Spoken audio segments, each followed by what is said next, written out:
L'Admour Azaken nous dit aujourd'hui que la Torah écrite est appelée la Torah de ton père, et la Torah orale est appelée le moussard de ta maman.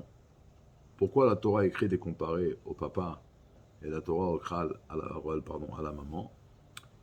Ben, tout simplement, comme dans la création d'un enfant, le papa donne une goutte et la maman développe cette goutte en un enfant avec des membres. C'est exactement pareil. Sans la Torah, on n'aurait jamais su quelle est la volonté de Dieu, sans la Torah orale. Par exemple, dans la Torah écrite, il est écrit qu'il faut mettre les tefilines. C'est écrit, tu les attacheras à ton bras, à ta tête.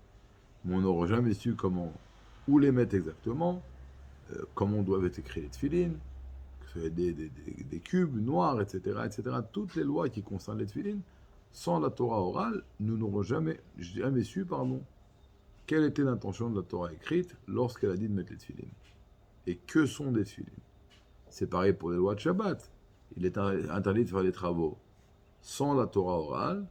Nous n'aurions jamais su,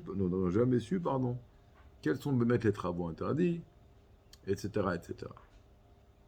Et donc, c'est pour cela que la Torah orale est appelée le Eshet Chayil, la femme vertueuse, parce que Chayil, ça veut dire mettre en place des soldats, des unités de guerre. Grâce à cette Torah, c'est elle qui nous a mis dans les mains une multitude de lois qui nous expliquent de façon claire quelle était l'intention de la Torah écrite lorsqu'elle a dit telle et telle et telle loi. Maintenant, il dit c'est pour ça que la Torah orale est appelée la couronne de Dieu, parce que la couronne, rappelez-vous, c'est la volonté de Dieu, parce que c'est précisément dans cette Torah orale que va se dévoiler la volonté d'Hachem. Et c'est pour ça, donc, chaque fois qu'on va apprendre cette Torah, le monde futur nous est promis.